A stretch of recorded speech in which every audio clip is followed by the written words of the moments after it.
Então, boa noite a todos, agora gravando, né?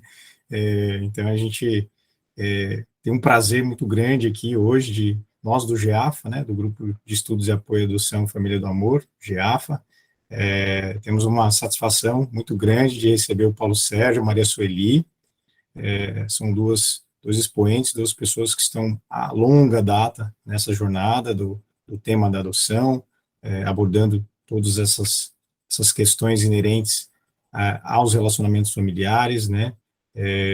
Então, tem uma e além de tudo, né, da experiência deles como palestrantes, como pais, né, pai e mãe, mãe, pai, pais, né, no plural aí, né, utilizando a expressão. Enfim, então, boa noite a todos, né? Reforço, né, quem precisar de presença, coloque os nomes ali no chat, de preferência deixe a câmera aberta. Então, aqui, a Marilyn também vai fazer uma breve apresentaçãozinha. Sim, isso.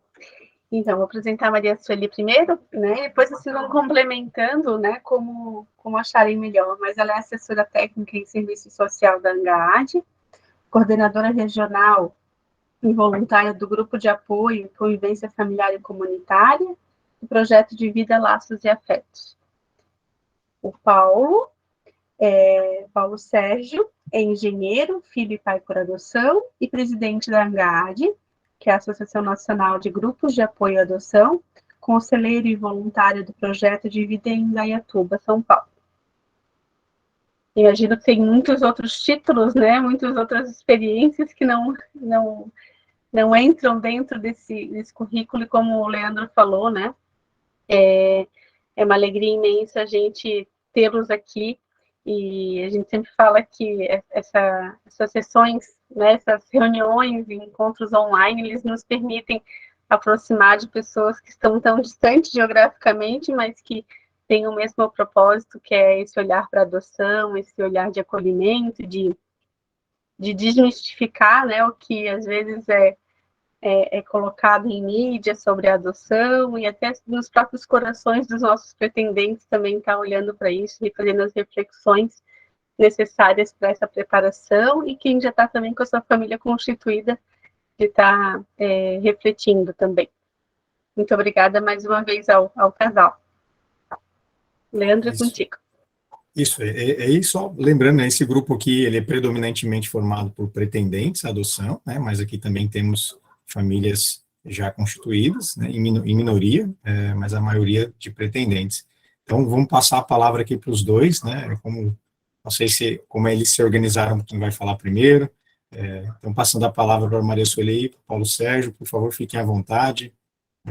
O tema que nós separamos para hoje justamente o relacionamento familiar, né, no pós-adoção, aí.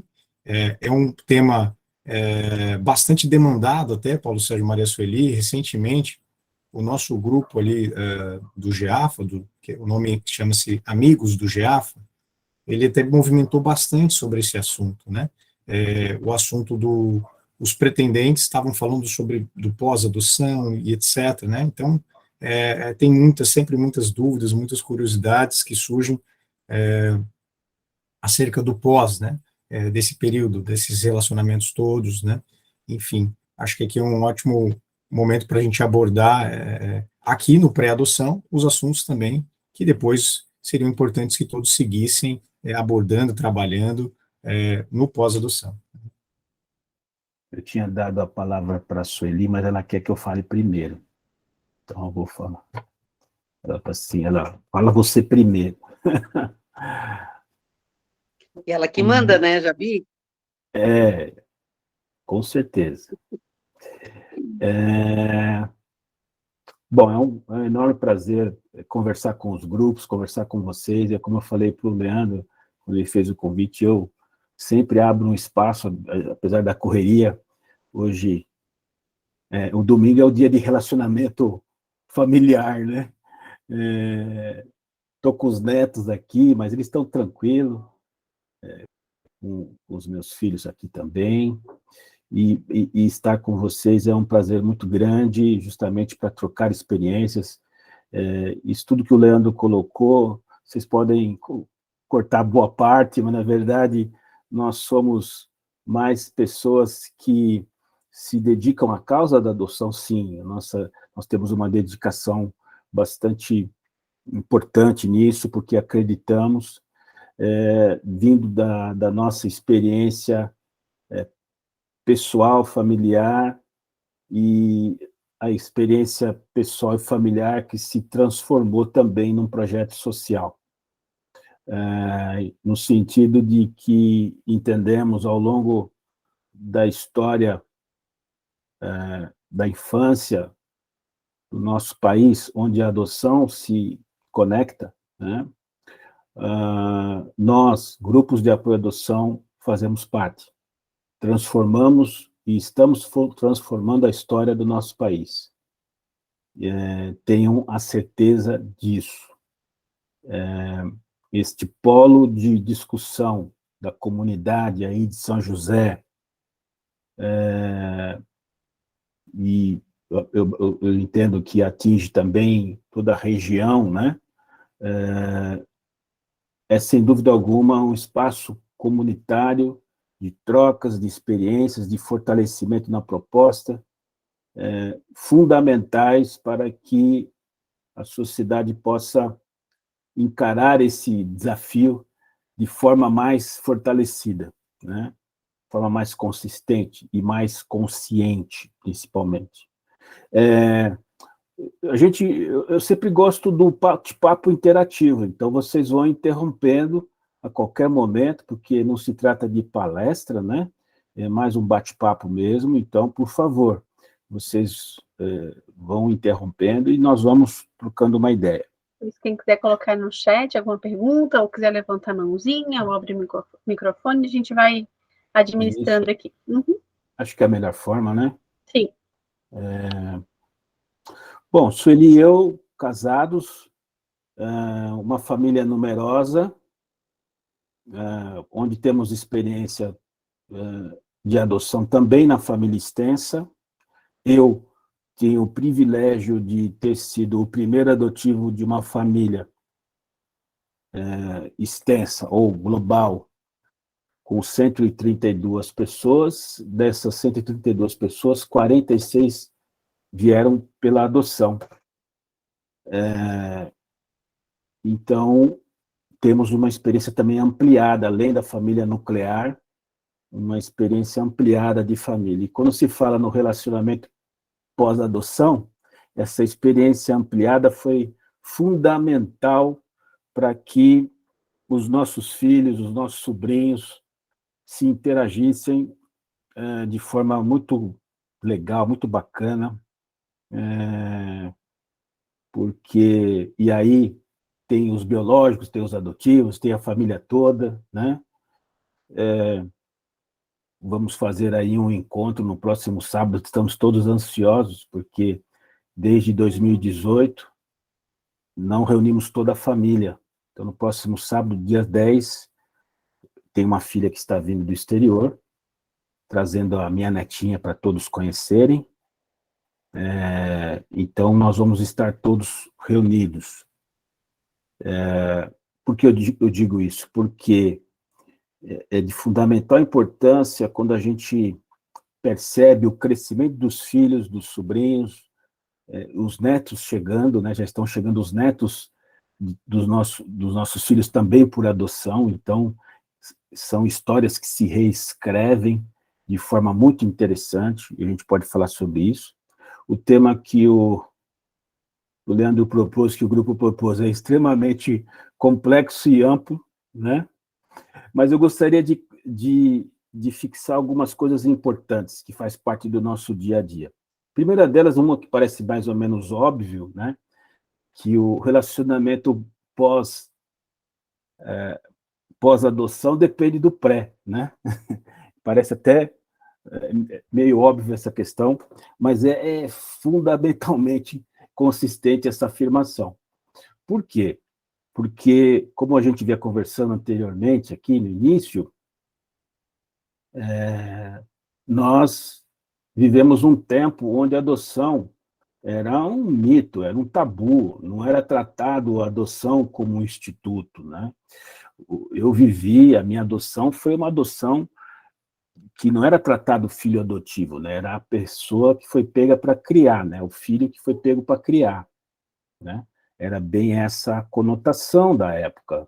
Estou falando início da década de 60, não tinha o ECA, era regido pelo Código de Menor, Código de Menores, a minha... não havia escritura, né? Havia registro de cartorial, né? Uma escritura de adoção, não havia certidão de nascimento, é uma escritura de adoção, a certidão de nascimento veio depois. Eu estava já com 10 anos, cheguei bebê, né, numa adoção interracial, acho que já conversamos, né, acho que com o Jafa, sobre esse assunto, uma adoção interracial, e então era muito diferente. As pessoas não conversavam sobre adoção. E hoje, passado essas décadas, nós percebemos um país totalmente modificado nessa questão, o acesso à informação, o perfil do adotante brasileiro se modificando para melhor, talvez não absorvendo as nossas crianças e adolescentes na velocidade que nós gostaríamos, mas alterando-se para melhor. O brasileiro assume hoje perfis mais complexos, coisa que não acontecia. A adoção interracial era um tabu, e regido por preconceito de alta monta ainda. As crianças maiores não tinham a menor chance de adoção, somente bebês se adotavam, e as crianças envelheciam nos orfanatos, nos asilos de menores, esses eram os nomes dados, né? Asilo de menores, orfanatos, depois vieram os abrigos, e hoje o acolhimento institucional, existe o acolhimento familiar, uma rede instalada que visa proteger de forma mais ampla. Então, quando a gente fala depende do pré, porque hoje nós acessamos todas essas questões, acompanhando a evolução de todos os regulamentos impostos, o principal deles, o ECA, né, o Estatuto da Criança e do Adolescente, e suas atualizações importantes que ocorreram ao longo das últimas 2 décadas, principalmente na última década. Nós podemos destacar, junto ao ECA, também algumas regulamentações, como o SUAS, né, que veio originário aí a área da Sueli, né, que veio originário da LOAS, do Plano Nacional de Assistência Social, e de 2003 para cá foi se modificando muitas estruturas. Alguns filhos meus chegaram de instituição que tinham 100, 200, 300 crianças, né? Hoje o modelo, o formato é bem diferenciado em relação ao acolhimento institucional. Então, nós vivemos o pré. E, fundamentalmente, as famílias não se preparavam, né, para adoção. Essa exigência de preparo, pelo incrível que pareça, veio somente em 2009, muito recente, com a 12.010, né, a Lei 12.010 de 2009. Lei essa capitaneada pelo Movimento Nacional de Apoio à Adoção, que reuniu as forças do jurídico da época, numa conexão importante com a Câmara.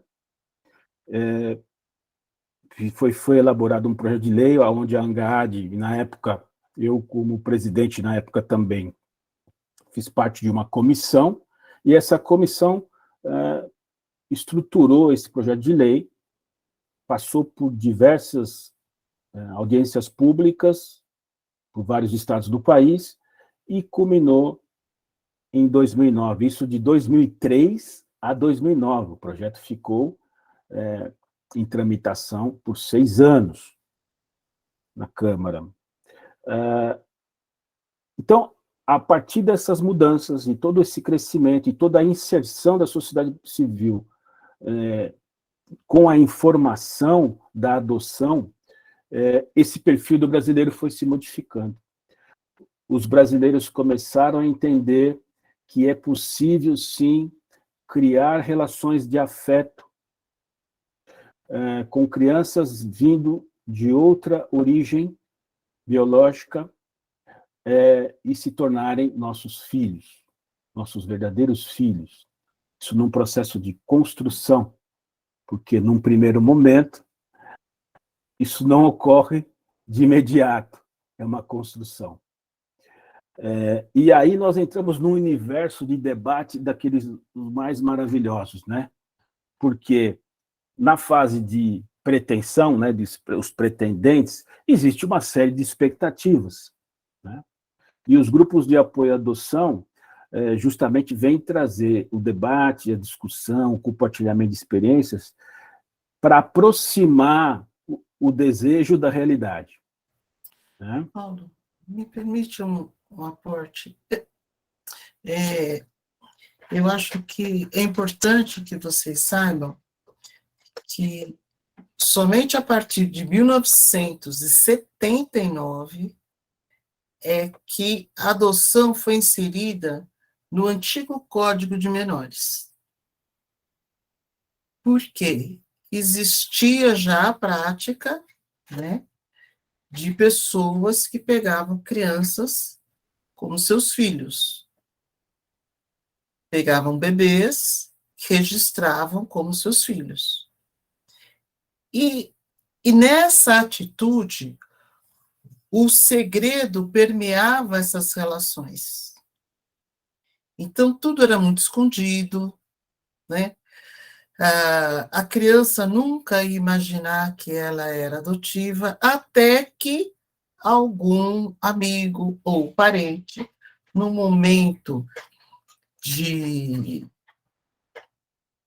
desequilíbrio, de raiva, sei lá, de repente chegava para essa criança ou adolescente e contava. E aí, muitas situações se desmoronavam. Quando nós temos o Estatuto da Criança e do Adolescente, não foi só um marco legal que se modificou. Nós, como sociedade, também estávamos já diferentes, porque nós saímos de um processo de ditadura, tivemos abertura política nos anos 80, tivemos a Constituição Federal em 1990, o Estatuto da Criança e do Adolescente. Então, os movimentos sociais, nós, como sociedade, estávamos mais atuantes, estávamos mais abertos para as nossas necessidades, né? Então, naquele momento, podíamos já expressar muitas coisas do que achávamos.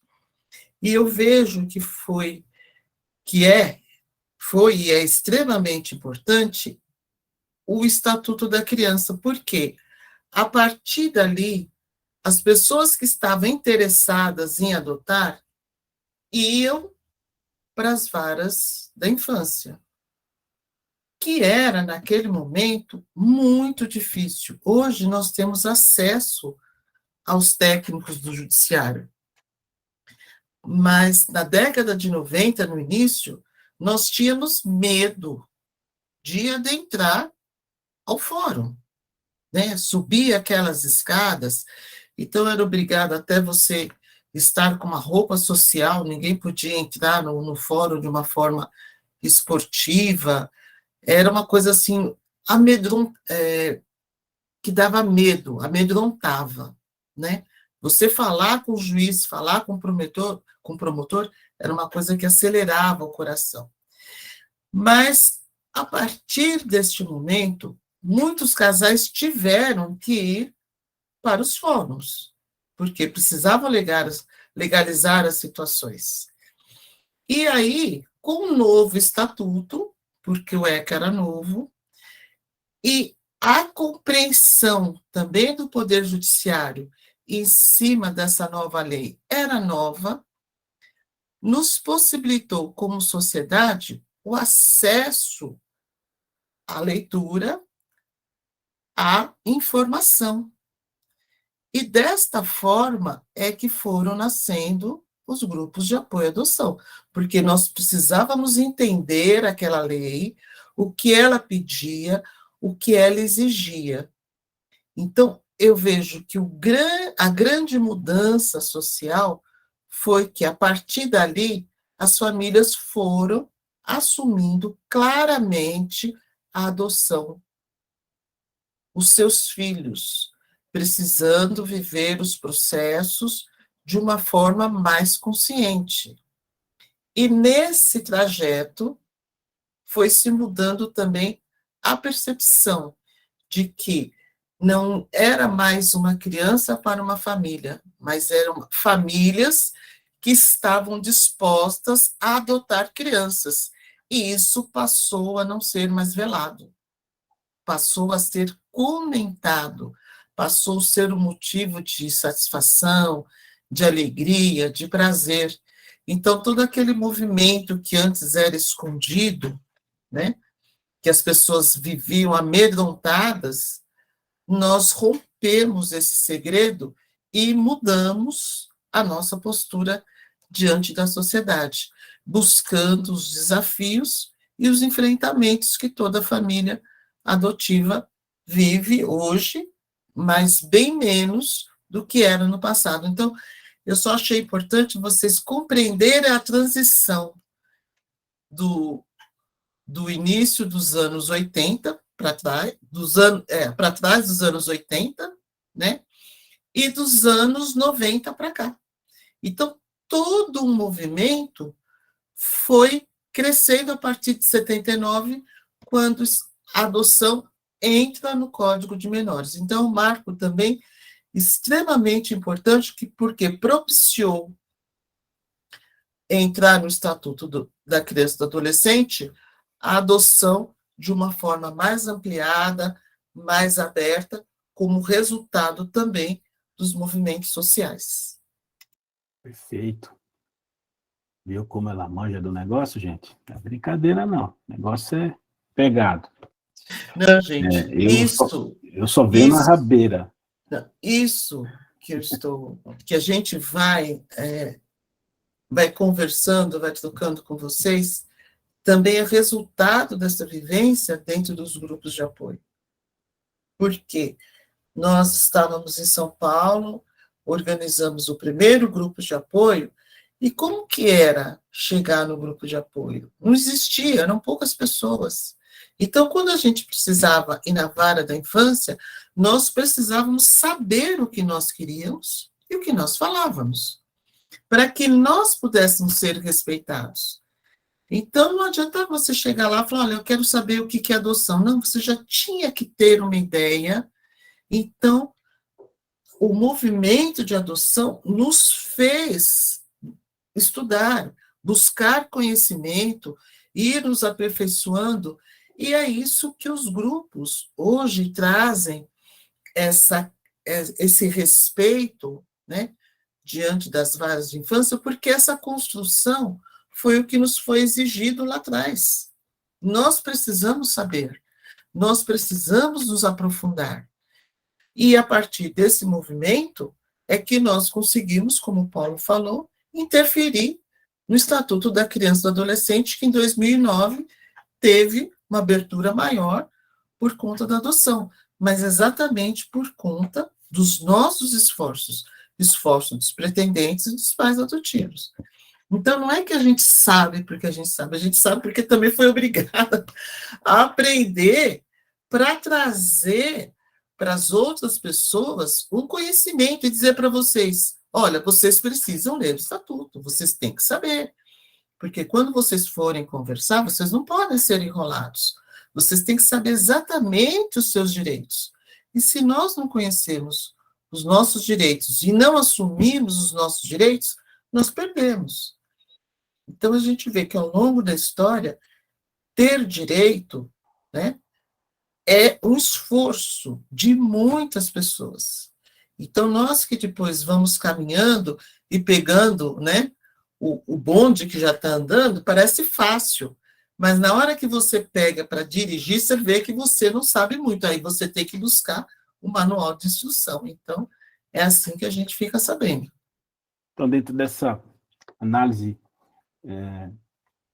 que a Sueli nos coloca, voltando àquele ponto, o objetivo dos grupos e das discussões que nós desenvolvemos justamente no preparo das famílias para o pós-adoção, para depois, que na verdade a adoção é quando a criança chega em casa, antes disso, criança ou adolescente, né? Antes disso é apenas preparação, apenas no sentido mais simplista, mas é de vital importância essa preparação, e ela não ocorre somente com a habilitação, né? Porque muitas pessoas podem achar que estou habilitada, pronto, estou na lista, não preciso mais me preocupar, vou agora só aguardar a chegada.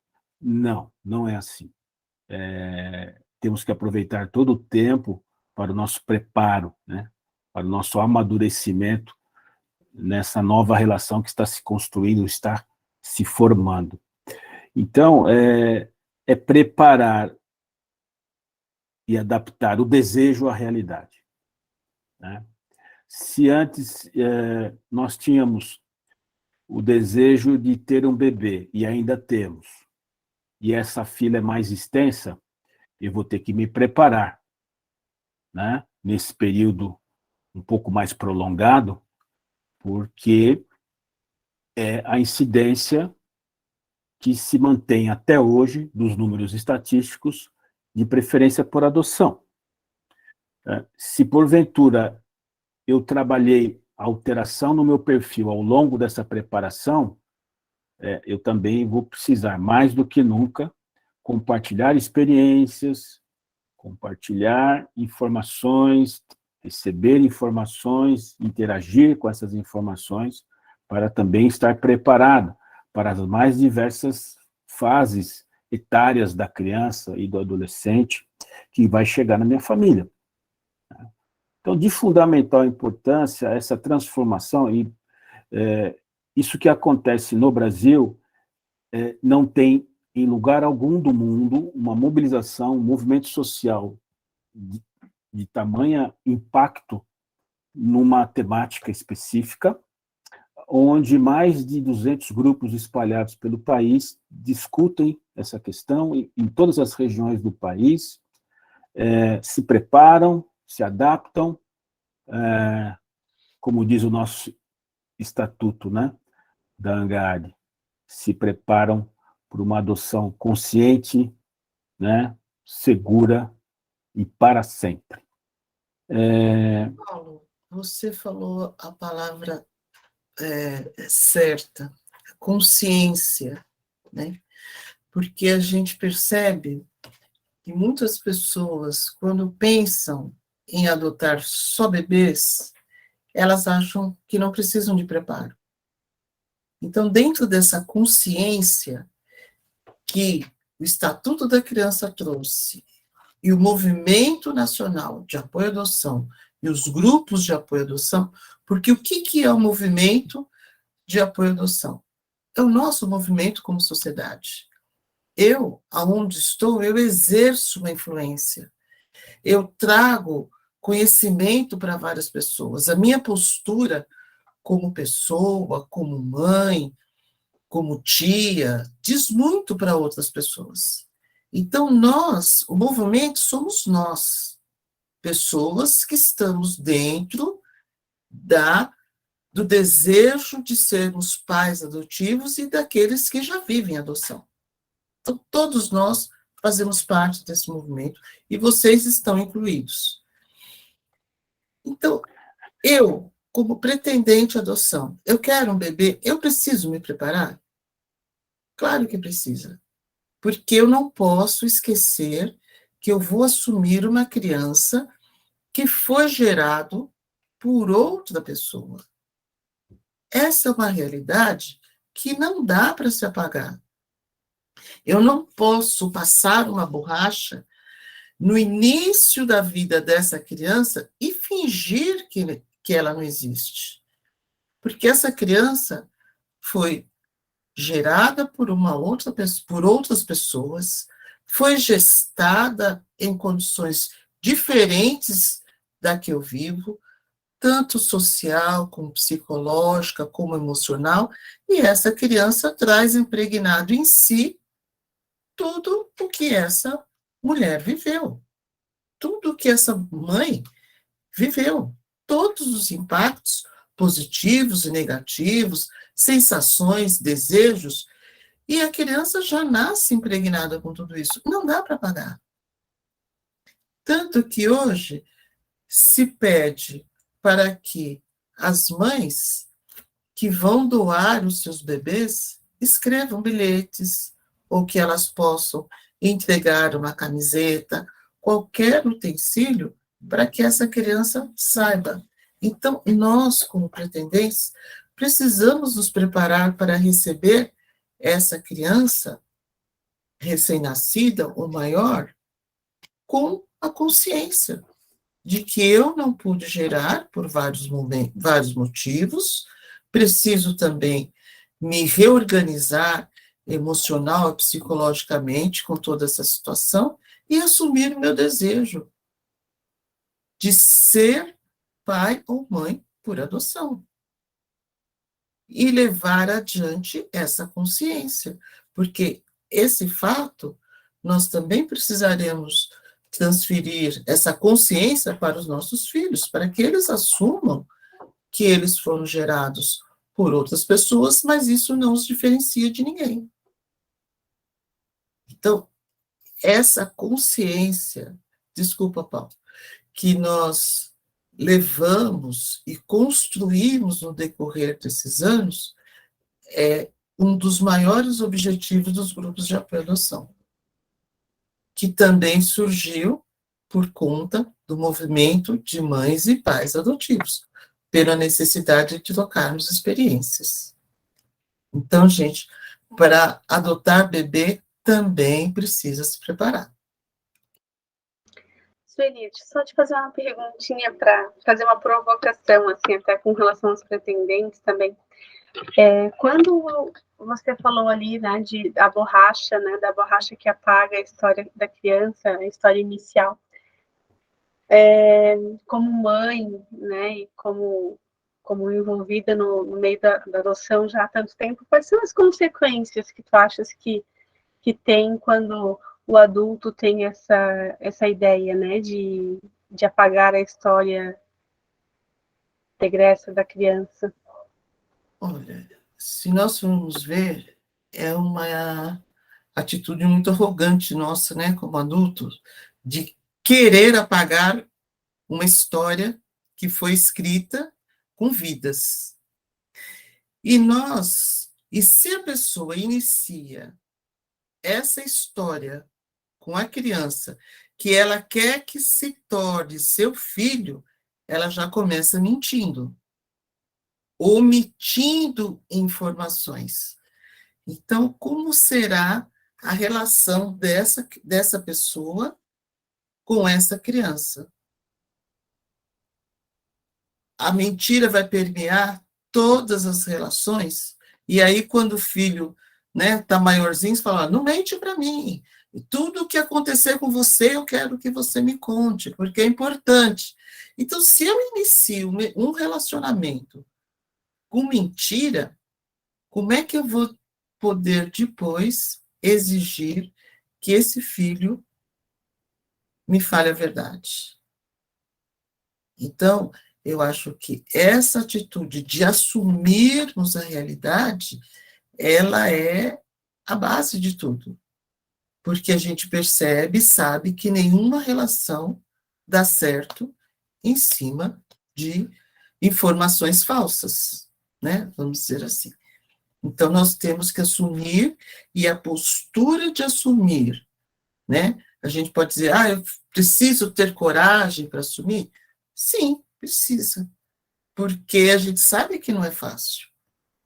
Muitos pais por adoção passam por cima das suas dificuldades e assumem, e a gente sabe que assumir determinadas posturas exige de cada um de nós uma consciência, primeiro de tudo, e um trabalho que nem sempre é fácil, mas nós precisamos ter claro aquilo que somos, aquilo que queremos e o que pretendemos de nós e do outro, no caso, a criança ou o adolescente. Então, essa questão, porque vocês podem estar pensando o seguinte, pô, bom, Paulo, vamos para o assunto, né? Chegou a criança, e daí, né? Como é que a coisa fica? O nosso preparo ocorreu, as nossas informações, as informações que nós gostaríamos chegaram, nós temos uma série de dúvidas, e junto com as dúvidas vai surgir a vivência, né? É tudo junto e misturado, porque também o grupo de apoio à adoção não vai esclarecer todas as nossas questões, né? Mesmo porque tem coisas que vão ser colocadas lá que eu até nem concordo. Tem pessoas que saem de uma reunião do grupo de apoio à adoção, não concordei com aquilo que está sendo tratado. Nunca saiam com essa dúvida, retornem, discutam, interajam, porque as dúvidas podem ser esclarecidas e às vezes tem diversos aspectos que envolvem uma mesma questão, né, a serem analisados. Então, o que a gente percebe ao longo da nossa vivência no movimento, dos grupos e da nossa vivência familiar, é que este aprendizado vem com a prática. É que nem o filho biológico que chega, onde o pai e a mãe não sabem o que fazer, uma série de coisas, tem que ligar para a mãe, para a sogra, para socorrer em determinados momentos. A adoção passa um pouco por aí também, né? Só que, se eu conseguir me preparar de acordo, né, e o preparar também é preparar a família, né? Se eu já tenho uma família constituída, porque nem sempre a criança chega para um casal, chega para uma família que já está constituída, eu preciso conversar com essa família, interagir as ideias, né? Preparar a família extensa. Pouquíssimos avós, irmãos, participam dos grupos de apoio à adoção. A gente está discutindo isso ultimamente, né? Para que os pretendentes tragam a família, vai ter uma reunião do grupo, você não quer participar comigo hoje, ouvir um pouco? Amanhã você vai ser tio, você vai ser avó, avô. Lá tem coisas que podem ser importantes para as suas reflexões, ou para as nossas reflexões, né? Então, isso é uma das dicas também que a gente está passando para os grupos. Interajam com a família extensa, até porque a família extensa precisa dar suporte, sustentação a esse projeto familiar que está rolando, né? E amanhã um momento de integração, de interação na família como um todo. E aí chegou a criança, chegou o filho, a filha, tem chegado crianças, grupos de irmãos, né? E aí grupos de irmãos requerem um capítulo especial. As crianças com necessidades ou com deficiência precisam também de um capítulo especial, de um acompanhamento, de um entendimento mais ampliado. Estamos sujeitos a mudanças de perfil. Aliás, na nossa vida, nós sempre, ainda mais no mundo atual, né? Nós temos que estar sujeitos a mudanças em todos os momentos. Só que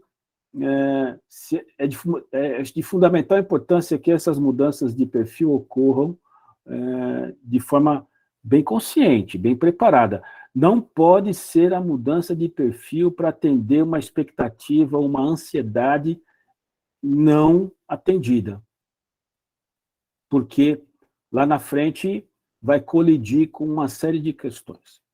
Um outro ponto que eu anotei aqui, e aí nós falamos adoção segura, consciente e para sempre, né?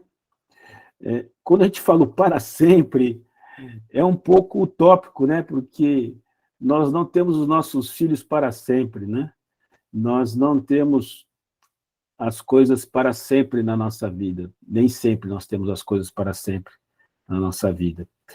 Mas o que esse para sempre significa é com sucesso, né? E o sucesso depende um pouco, ou bastante, do entendimento que nós vamos ter da adoção em sua plenitude.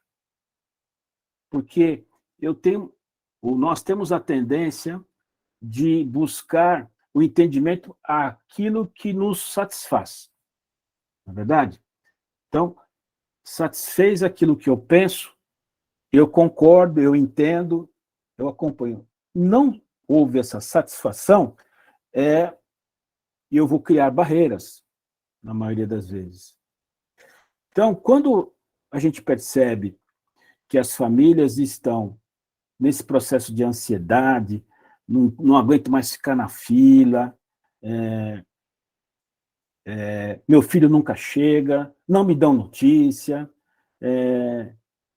eu entrei com uma expectativa que não está sendo cumprida, cria até uma atmosfera meio de rebeldia, de revolta, né, em torno do processo que está em andamento. E a gente tem que entender a adoção, quando eu falo entender a adoção na sua plenitude, é entender o processo da adoção.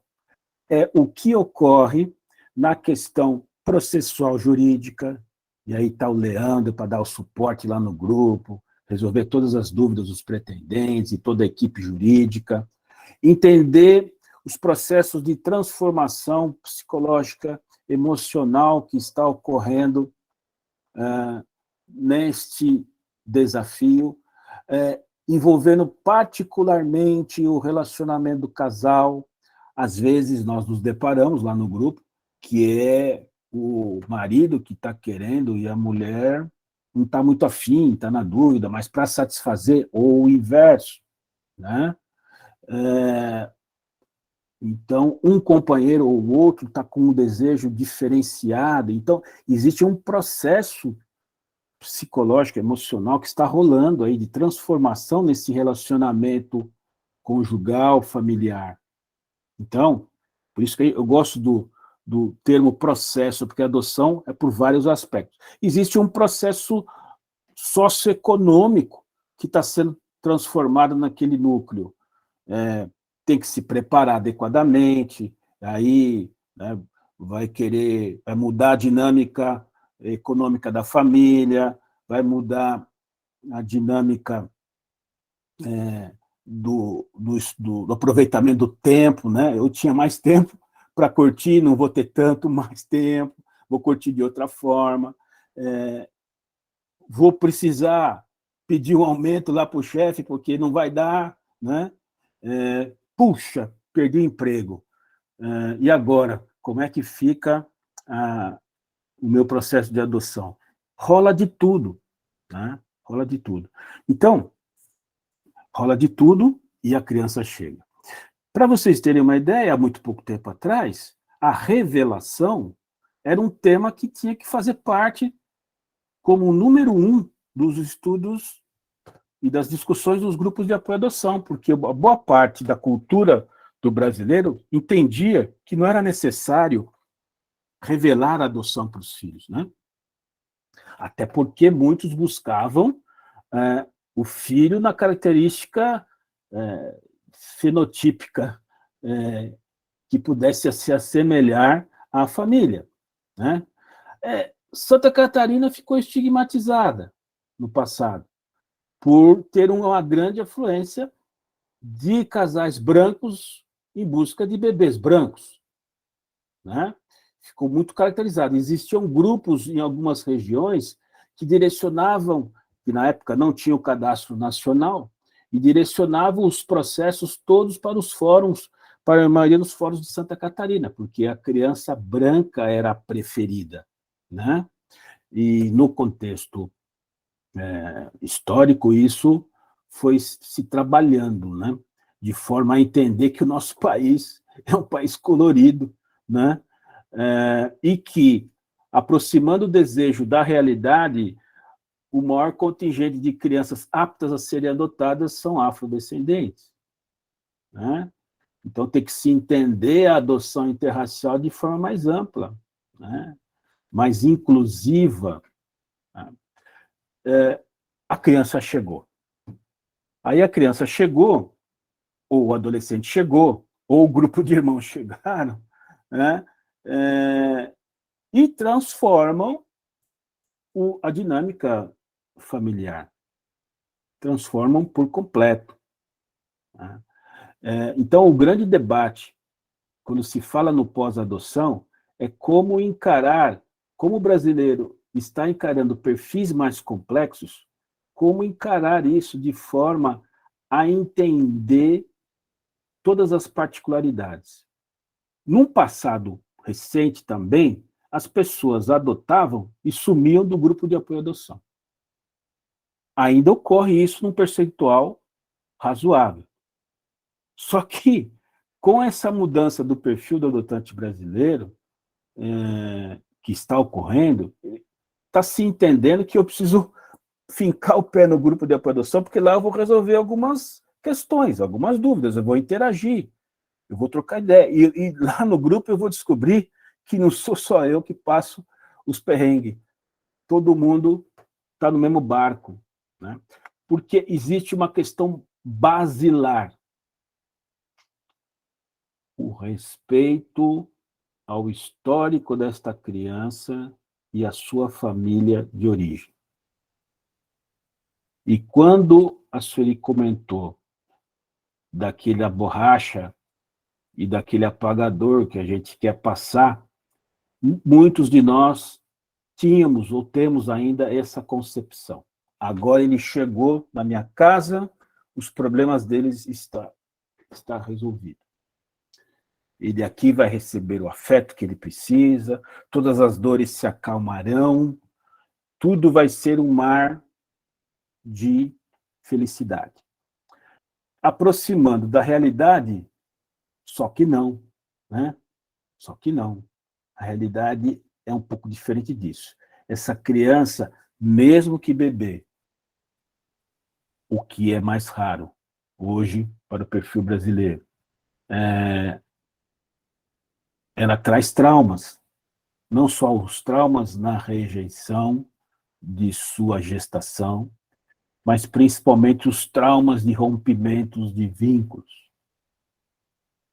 E quando eu adoto, ou quando eu assumo o desafio de perfis de crianças maiores, essas crianças, com os seus irmãos, às vezes adolescentes, passaram por esses rompimentos e sobre fortes impactos traumáticos.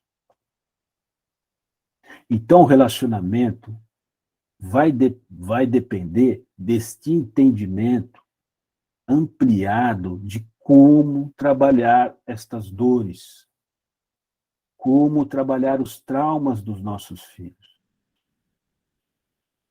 Que muitos de nós não temos uma ideia aprofundada. Nós temos algumas informações quando são dadas no serviço técnico, e aí vai uma questão importante, nós, como pretendentes, precisamos buscar essas informações nesse período processual de forma bastante particularizada, como a Sueli falou. Nós somos hoje brasileiros informados e capacitados para buscar os nossos direitos e assumir posicionamentos em benefício desta proteção, principalmente dessa criança que está chegando, e da proteção da família como um todo. Então, desde o início do processo, quando se iniciou a indicação, a aproximação, os pretendentes precisam acessar esse histórico, ter, se possível, pegar o processo da criança, sentar lá numa sala, antes era uma pasta, né? Que você folheava lá centenas de folhas, hoje são arquivos que podem, sim, ser disponibilizados quando acompanhados por advogados, principalmente, que dão essa sustentação, esse suporte. Esse processo pode ser acessado, de forma a vocês terem todas as informações necessárias, mesmo que sejam as informações doloridas, e são, né? Muitos são vítimas de violência física, violência sexual, né? E esses rompimentos de vínculos foram traumáticos. Tá? Nós não temos ideia, porque esses sofrimentos, muitas das vezes, ficam nos silêncios dessas crianças e desses adolescentes. Eles pouco expõem essa questão, porque no imaginário deles, eles querem buscar ser atendidos com o seu direito de viver em família. Não conseguiram viver na sua família de origem e se agarram de todas as formas nesta oportunidade que surgiu. E ao se agarrar, não significa que está apagado esse histórico. Esse histórico está latente e precisa ser trabalhado. Então, hoje existem estudos avançados que chegaram das últimas décadas. A ANGAD vem trabalhando em capacitações do TBRI, né, que são o estudo do trauma particularizado por situações que as crianças viveram de violência nos seus rompimentos.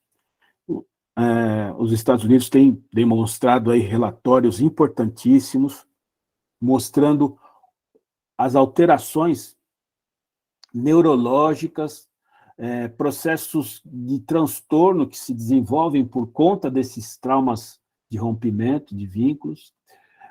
Existe um grupo de técnicos da ANGAD especializados nestes estudos, capitaneados pela nossa ex-presidente, hoje atual diretora de Relações Institucionais, a Sara, que foi se capacitar lá nos Estados Unidos e trazer isso para nós de forma muito consistente. Existem capacitações sendo feitas pelo Brasil para preparar a família para esta realidade. Então, não pense que o relacionamento vai ocorrer de forma daqui para frente, né? Não. Essa bagagem precisa ser considerada e trabalhada junto com o afeto e com as relações de carinho e de amor que essa criança vai receber. Então, o respeito à família de origem, a esse histórico, a essa mãe ou essa genitora, a esses irmãos que algumas vezes foram separados, a promessa dessas mães que viriam buscar e não ocorreu. Tudo isso são situações importantes, as relações familiares que essas crianças viveram por curto período, mas que guardam as lembranças, e eram relações amorosas, foram rompidas por situações episódicas ou reincidência de alguma vulnerabilidade, mas tinham relações de afeto com os familiares, com o avô, com o tio, com um dos genitores, e que foram bruscamente interrompidas. Isso permanece, pessoal. Isso não dá para passar uma borracha nem um apagador. Isso está diretamente ligado a esse processo do pós-adoção. E quando há um grupo de irmãos, geralmente tem o mais velho, né? O mais velho que guardou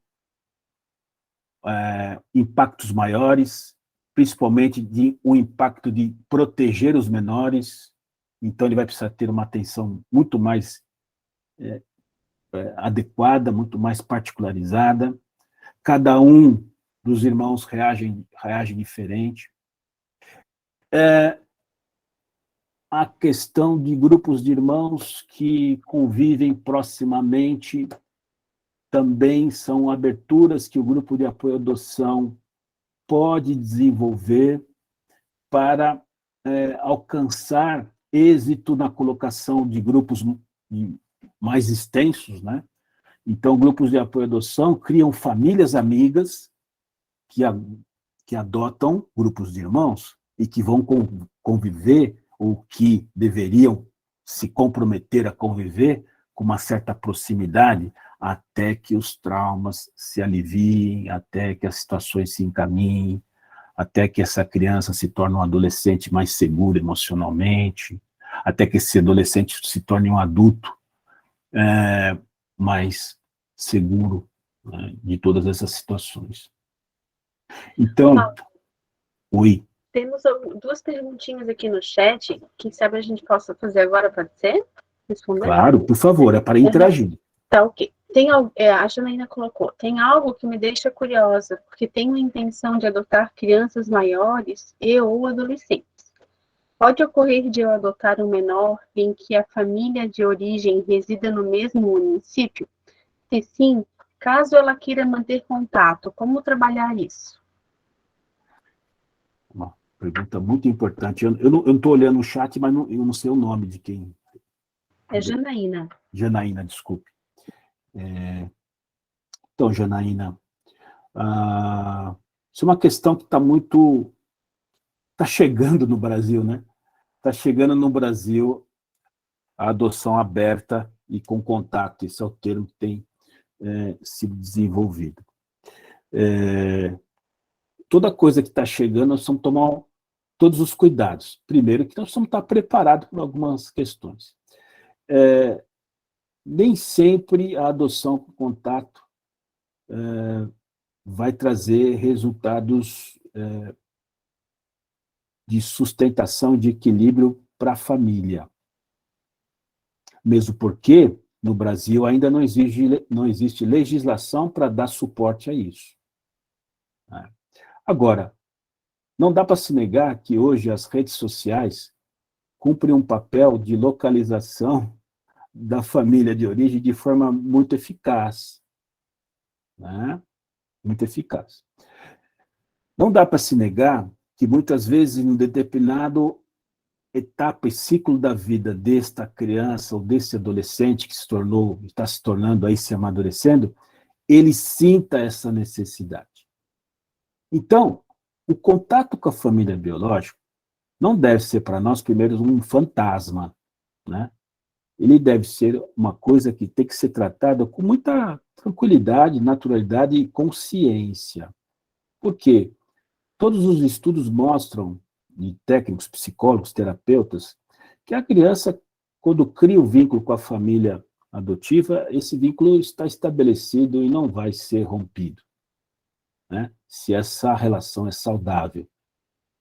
Então, não precisamos ter medo do contato. Agora, nós precisamos aprender com essas questões que estão chegando, de forma a entender que, muitas das vezes, emocionalmente, psicologicamente, um contato pode favorecer, sim, um equilíbrio daquele indivíduo. Até por conta de saúde pública, né? Nós não sabemos amanhã se o nosso filho necessitará de uma questão genética importante, de uma ocorrência na saúde, né? Tudo isso nós precisamos pensar. E cada caso tem que ser tratado de uma forma. O que não pode se tornar uma negativa a uma questão tão evidente e uma abertura a ponto de nós não darmos segurança a esse adolescente ou essa criança desenvolver o seu projeto pessoal. Nós, como fantasma, pais... né, Paulo? Assim, como se um grande fantasma que amedronta, né? Usando até a palavra que a Sueli trouxe, né? É um fantasma. Nós precisamos entender que existem hoje condições adequadas, seguras, de nós buscarmos para esse filho o melhor entendimento da sua vida. Porque, como eu falei, todo esse histórico, ele vai estar presente na vida e vai se refletir em cada ciclo de uma forma. Um exemplo, que a Sueli pode até falar melhor do que eu nesse sentido, como mãe, mas uma das nossas filhas, né, adotivas, no processo de gestação, ela reescreveu intimamente, emocionalmente, psicologicamente a história dela, né?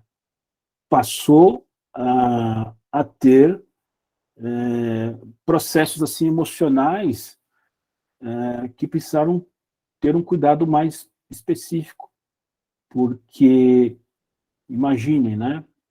Como mãe genitora naquele momento, qual que é o principal pensamento que vem à tona?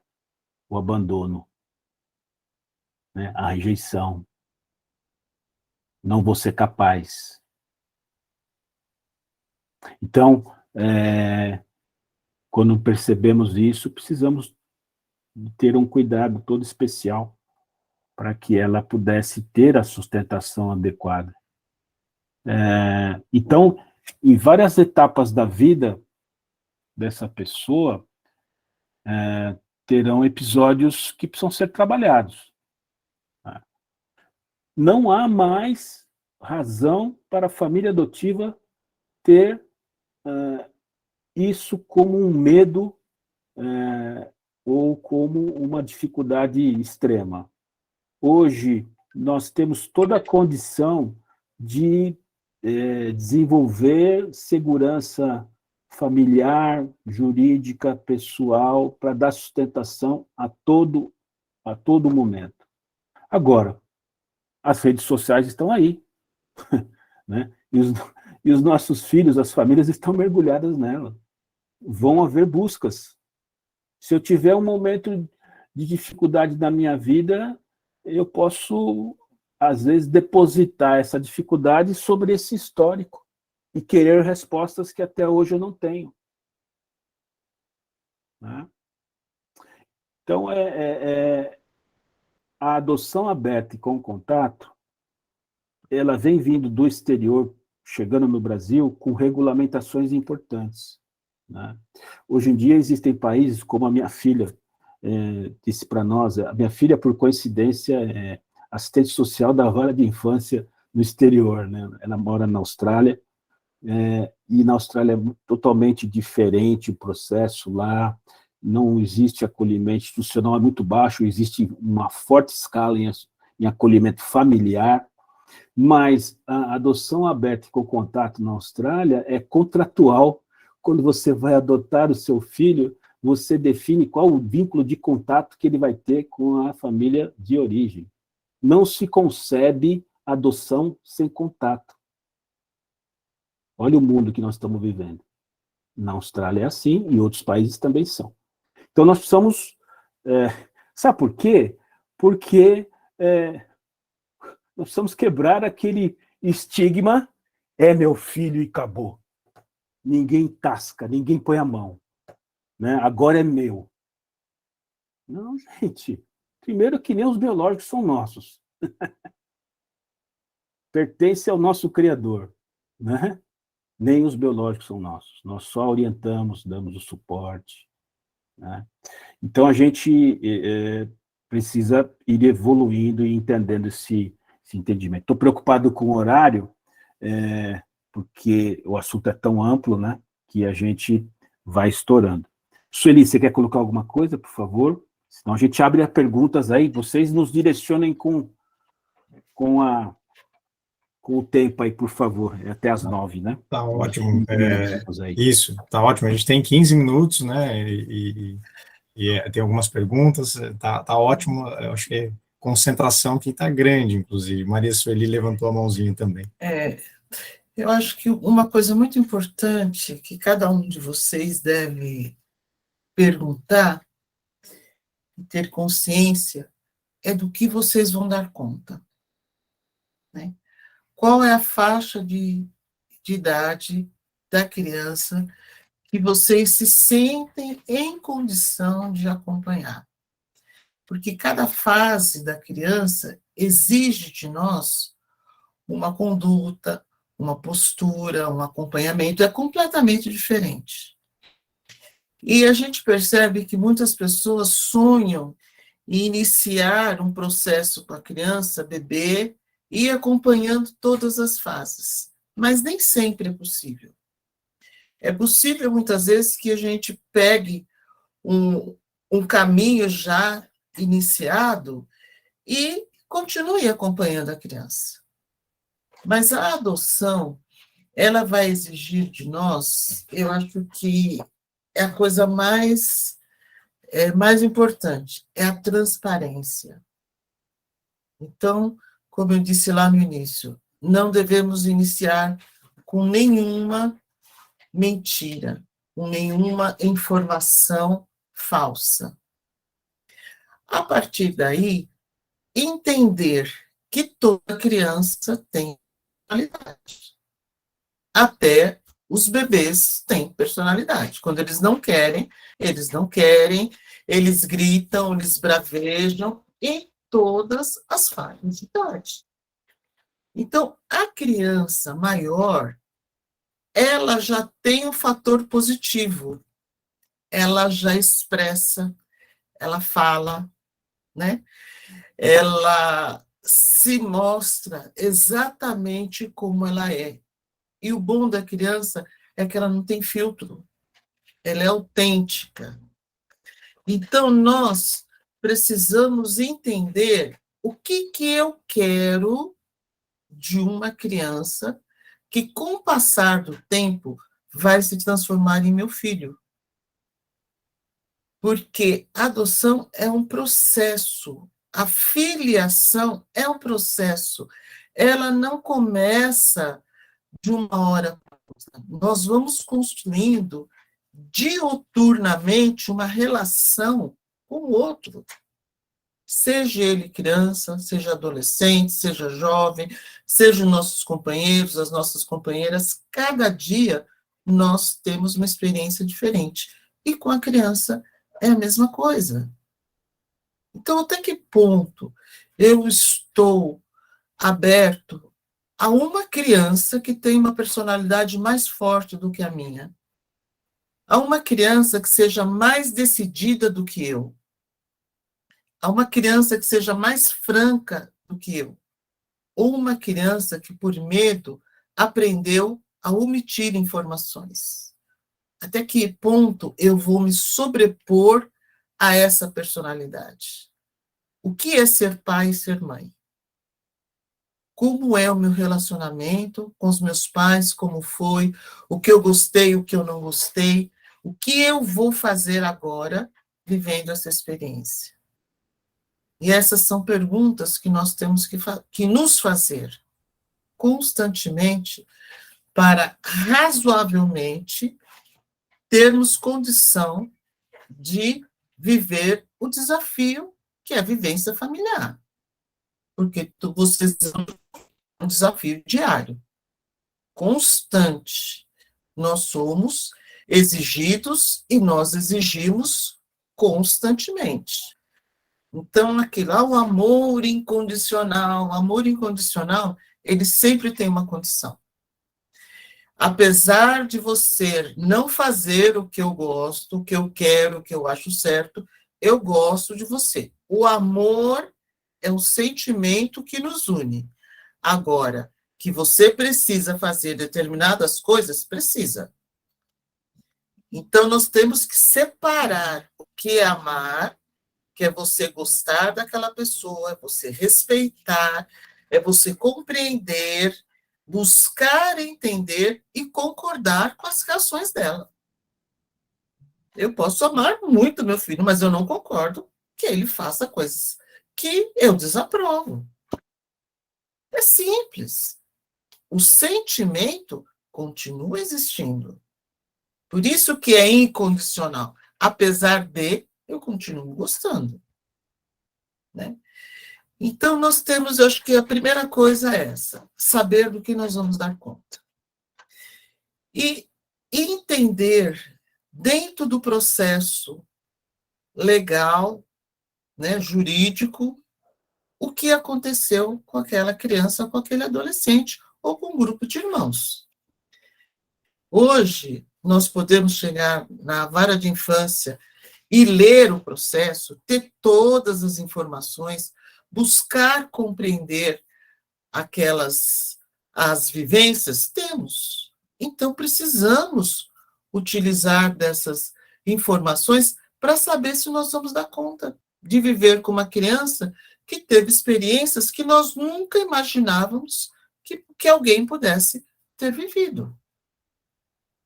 E quando a criança chega, é olhar para ela como uma pessoa que vai precisar do nosso carinho, do nosso apoio, do nosso entendimento, da nossa construção, mas também dos limites.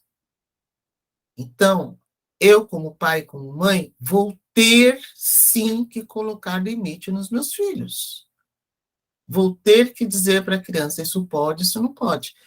Mas se eu não tenho limite, como é que eu vou colocar limite no outro? Aí é o desafio. Você vai ter que se modificar. Então, o filho, na verdade, ele vem nos trazer esse desafio de provar para nós mesmos quem nós somos, do que nós somos capazes, o que eu quero, que tipo de pessoa eu sou. Eu sou honesta, eu sou trabalhador, eu corrompo. Todas essas refrações que nós temos dentro da nossa personalidade, elas se abrem quando nós estamos diante da criança. E muitas vezes a criança nos incomoda porque ela vira para nós um espelho. Mas eu fazia isso quando era criança, eu falava assim para minha mãe, eu respondia, eu era desobediente, e você agora está com uma pessoa muito parecida com você, e você vai ter que lidar com ela da forma que você conseguir. E nem sempre vai ter o resultado que você deseja, mas o resultado que ela pode lhe dar. Então, eu vejo que o pós-adoção é muito isso. Eu vou viver com uma pessoa que eu desejei, que eu fui buscar. Essa é a nossa responsabilidade. Eu saio da minha casa, vou até a vara de infância, digo que eu quero ser pretendente à adoção, preencho todo aquele formulário enorme, entrego todos os documentos, eu estou dizendo o quê? Eu estou disposto a desejar que alguém venha morar comigo. Eu quero transformar uma criança em meu filho. Por que eu falo de criança e de filho? Porque nem toda criança que você vê vai ser seu filho. Mas o seu filho vai ser uma criança ou um adolescente. Então, você vai encontrar, quando você for na escola buscar aquele seu filho, você vai ver um monte de criança, mas o seu filho é aquele que você identifica como tendo uma responsabilidade sobre o crescimento dele. Em relação à adoção aberta, como o Paulo estava comentando, é um processo novo. E eu preciso saber também se eu dou conta disso. Como que é o processo dessa criança? Por que essa criança foi destituída? Quais os motivos? Será que dentro dos motivos pelos quais essa criança teve uma destituição, eu posso dar abertura para essa família continuar conversando com essa criança? Ou eu tenho que ajudar essa criança a se reorganizar, se estruturar, se equilibrar emocional e psiquicamente, para que depois eu possa acompanhá-la a buscar essas informações. Então, essas são as reflexões que nós temos que fazer. Filho dá trabalho? Sim, exatamente por isso que eles existem. Porque esse trabalho é o que vai nos transformar como pessoas. Uma coisa que eu sempre falo é que, na escola, nota de filho é cartão de apresentação dos pais. Porque o meu filho é inteligente, meu filho só tira nota linda, divina, maravilhosa, é o melhor aluno da turma. As crianças que vêm por adoção, elas conseguem fazer muitas coisas, mas muitas coisas, às vezes, elas vão deixar a desejar. Uma delas é o acompanhamento escolar. Porque, vejam, a criança saiu da família por N motivos. Ela esteve numa instituição de acolhimento ou numa família acolhedora. Passou lá por um determinado tempo. Só nessas duas experiências, as referências dela mudaram completamente. Referência de família, de ambiente, socioeconômica, educacional, mudou tudo. E a criança precisou se adaptar. Aí ela conhece uma pessoa que ela nunca viu na vida, que se propõe a ser seu pai e sua mãe. Ela precisa se adaptar com essa pessoa, com essas pessoas. Ela vai mudar de casa. Ela vai mudar de bairro. Ela vai mudar de cidade. Ela vai mudar de cama. Ela vai mudar de quarto.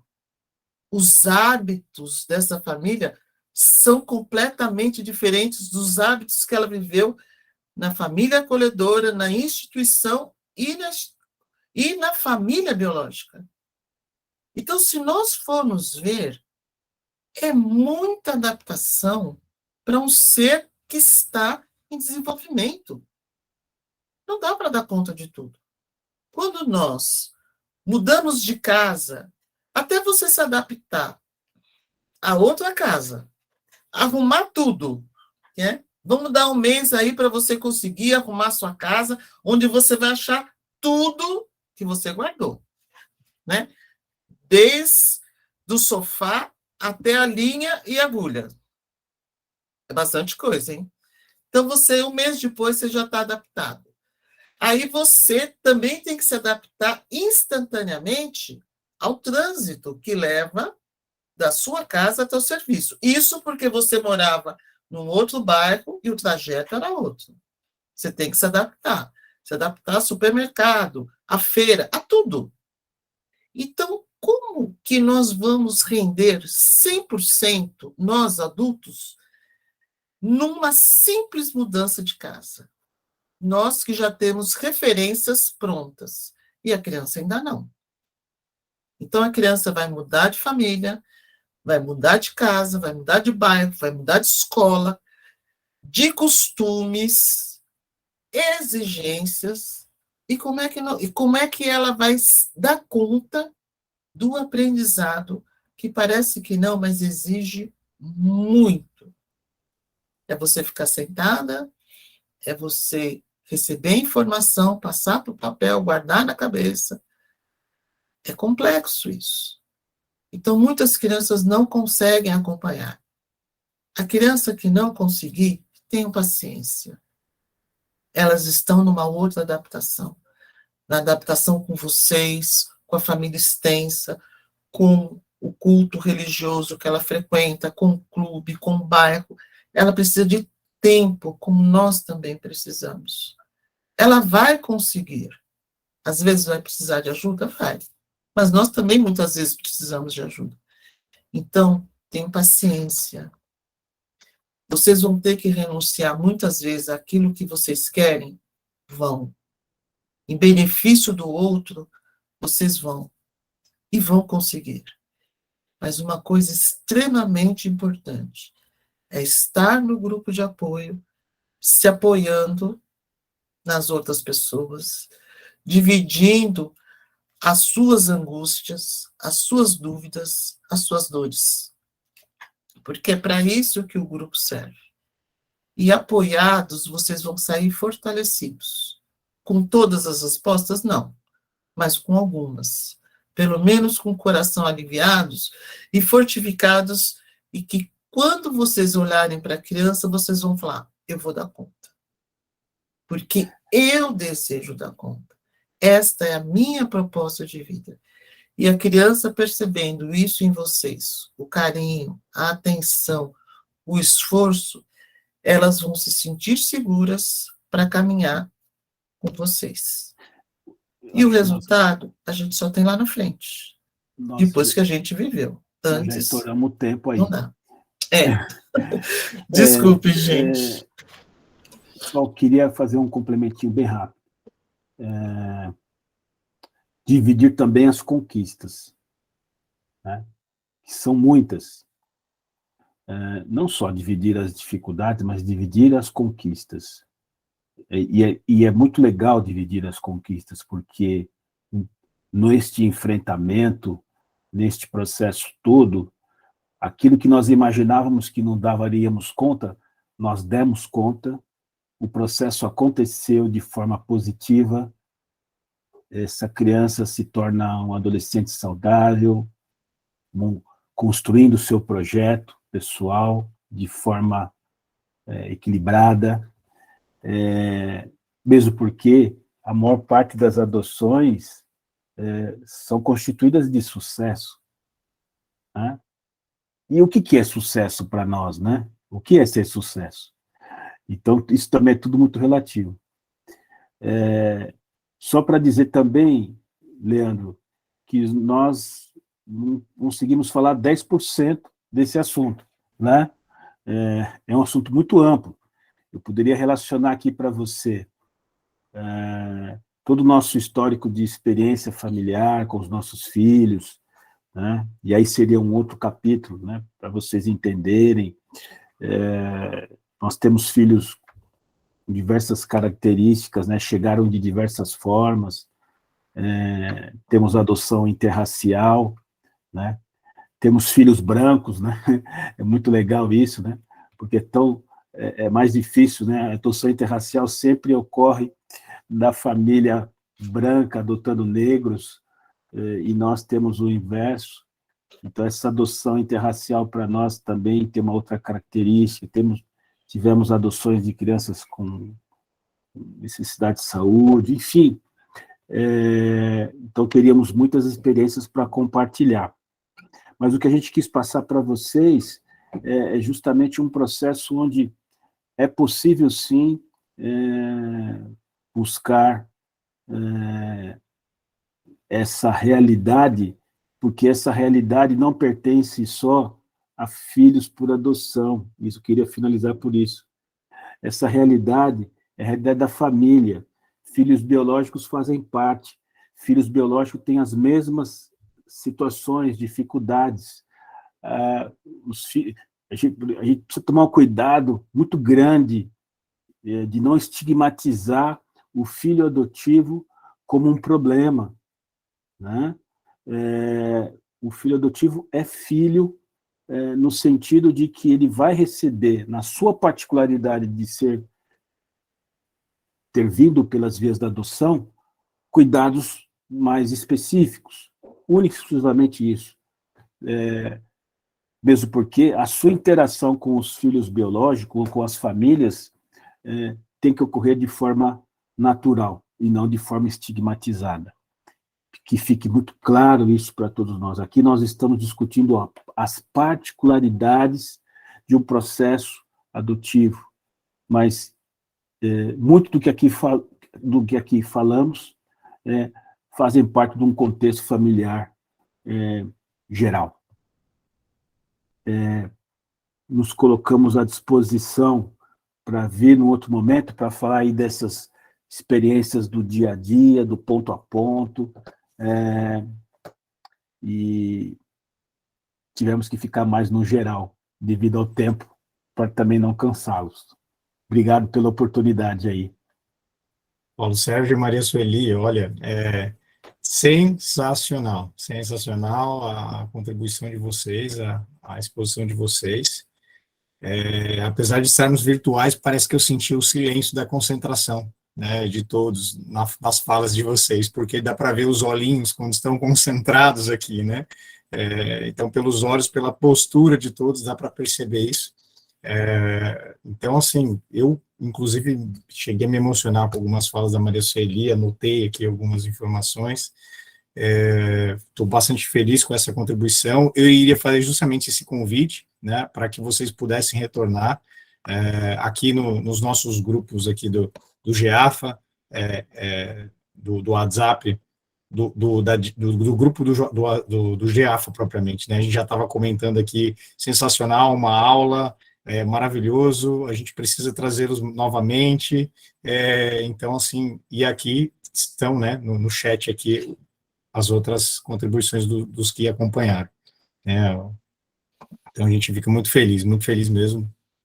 E tem perguntas ainda, eu acho que, diante do adiantar do horário, né, eu acho que a gente pode realmente deixar para esse segundo momento, né, Marilyn? Isso. Uhum. Que aí a gente, pessoal, até é bom ficar esse gostinho de quero mais, né, porque eles podem retornar numa próxima, e já se colocar à disposição para isso, então ótimo, né, melhor ainda. E com mais intimidade fica menos difícil, né? Com certeza. Então, que vocês possam fazer bastante questionamentos, eu acho que isso é muito importante, porque o questionamento nos traz reflexões, né? Então, a partir dessas reflexões, a gente vai trocando as experiências, como se faz num grupo de apoio, né? Uhum. E vamos nos fortificando. Uma coisa muito importante que eu acho que vocês têm é a possibilidade de se conhecerem, né? Porque com um grupo de irmãos, muitas vezes as varas permitem que as crianças sejam separadas, mas se vocês se conhecem, vocês criam laços de amizade e podem caminhar juntos com essas crianças, que se tornarão seus filhos, né? E ampliam, assim, a possibilidade dessas crianças terem famílias. Então, vocês se conhecerem, estarem próximos, é o que muitas vezes acontece quando o grupo é presencial, né? Isso facilita muito. Então, todas as vezes que vocês estiverem juntos, busquem essa interação, se conhecerem, conversarem, porque isso ajuda muito. Nós temos experiência aqui no grupo local, onde as pessoas foram se conhecendo, travando amizade, e, de repente, surgiu uma situação onde cada uma das famílias ficou com uma parte dos irmãos, se reúnem, trocam experiências, se fortificam, os irmãos se veem, se aproximam e as famílias, na verdade, as famílias crescem. É legal então, isso que a Sueli está falando. Só para vocês terem uma ideia, lembra do caso Monte Santo? É aqui de Indaiatuba, tá, gente? Aquelas crianças que saíram, depois retornaram. Hoje, dos 6, apenas um não retornou, infelizmente, mas os 5 estão extremamente saudáveis, estão bem. Infelizmente, a família de origem tinha um destino complicado desse social que nós assistimos no dia a dia, mas essas crianças estão protegidas, né? Isso é o mais importante. Então, isso ocorre, foram 4 famílias que adotaram 5 crianças e fazem festa conjunto, mandam notícias sempre, a gente encontra eles já adolescentes, alguns deles. Então, é muito interessante essa questão. Obrigado aí pela oportunidade, viu, Leandro? Obrigada. Nós que agradecemos. Aguardamos o próximo encontro com bastante certeza. ansiedade e carinho. E até tem uma Fiquem pergunta de Kesley, né, que falou sobre Pode a questão do que comem e do que se dormem com a luz acesa ou não. E veio essa pergunta, essa questão que a Maria Sueli trouxe. Olha, o que criança come? Tudo. né? Agora, depende do que você oferece para ela, né? Porque a alimentação é um processo familiar também, né? Então, tudo que a criança come, tudo que você come, ela vai comer. Lógico que ela vai ter alguns gostos, mas aí é tudo adaptação. A criança vai querer dormir com a luz acesa? Se você partir do pressuposto que ela mudou de casa, está numa casa completamente diferente, cama diferente, tudo diferente, eu teria medo ou receio. Então, não precisa deixar a luz extremamente acesa, mas deixa ali uma luzinha do corredor, ou um abajur ligado, porque isso não tem problema. Eu particularmente não durmo no escuro, não gosto, né? E quando tu falasse ali, Maria Sueli, estava falando com relação à rede, a questão da rede de apoio, me veio essa tua resposta para essa pergunta também, que com a intimidade tudo fica mais fácil. Tudo fica menos difícil. Menos difícil. Então, é justamente isso, assim, esse processo de não ter resposta pronta, de que cada criança, cada adolescente vai reagir de um jeito, né? Então, acho que esse processo de adaptação, tanto dos pais quanto das crianças, também é importante, essa maturação, né?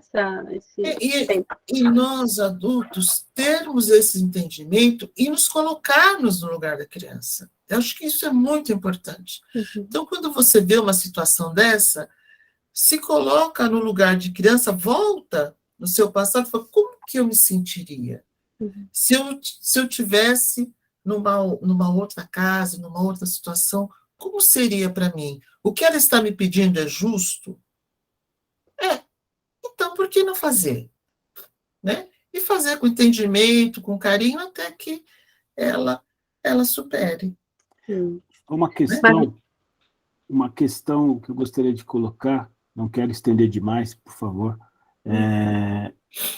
a questão do rendimento escolar, que é uma das principais questões que são discutidas no pós-adoção.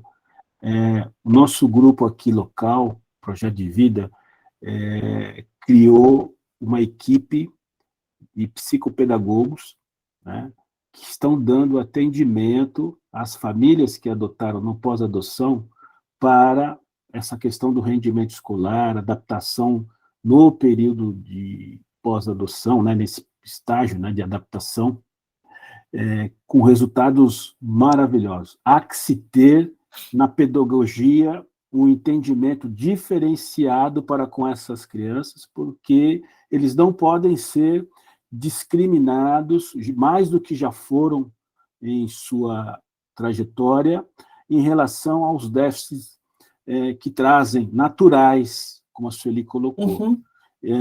E os resultados têm sido maravilhosos de rendimento, onde a criança chegou de um jeito e em um curto espaço de tempo, com esse tipo de atendimento especializado, passou a superar todas as dificuldades. Então, é uma das possibilidades que o grupo de apoio à adoção nós tivemos como um grupo de trabalho, num dos encontros que nós fizemos aqui de coordenadores, trazendo essa experiência, que os grupos podem desenvolver, porque nós temos aí profissionais, especialistas também na área da pedagogia, e que pode dar um suporte interessante. Para você ter uma ideia, criou-se um grupo separado, e começou a crescer a demanda de atendimento, de forma a eles terem que se reorganizar para atender e tudo mais. É um detalhe interessante. Que bacana, que bacana. A adoção, gente, é um desafio maravilhoso para as nossas vidas. Nós, com boa vontade, com esforço, temos condição, sim, de acompanhar essas crianças e adolescentes a se tornarem adultos, cidadãos, dentro das possibilidades que eles também queiram ser. Então, é uma experiência muito boa, e vocês que estão nessa empreitada, tenham bastante sucesso, felicidades, força e muito trabalho pela frente. Não só trabalho na vida familiar, mas também no grupo de apoio. Então, a gente tem que fortificar o GEAFA para que ele continue crescendo e trazendo vocês como participantes atuantes desse trabalho. Sejam bem-vindos e um abraço muito forte. Obrigada pela oportunidade. Obrigada também, a gente que está muito agradecido. Marli, não sei se queres falar, é isso? Não, a Sueli Não? já Fechou? estava naquele processo ali da adaptação, mas ela concluiu. Então tá certo. Legal, Leandro. gente. Nossa gratidão a vocês todos, Sueli, Paulo, que... Então, bater uma e, foto, assim, né? Não podemos esquecer, uma foto dos perfis, quem puder vamos abrir fazer a essas fotinha para a câmerazinhas. gente ficar de recordação. Muito Gente, mais uma obrigada, vez, gente. Foi obrigado, muito tá? bom estar com Obrigado vocês. pelo tempo de vocês, Obrigada, um pelo carinho, abraço a pela todos. experiência de vocês, Obrigado. pelo acolhimento de vocês. Tá? Um grande A gente abraço. que agradece. Um Muito abraço a obrigado. todos vocês. Abraço, gente. Obrigada. Obrigada, Até boa breve. noite. Até breve. Tchau, tchau. Tchau, tchau. Tchau, tchau.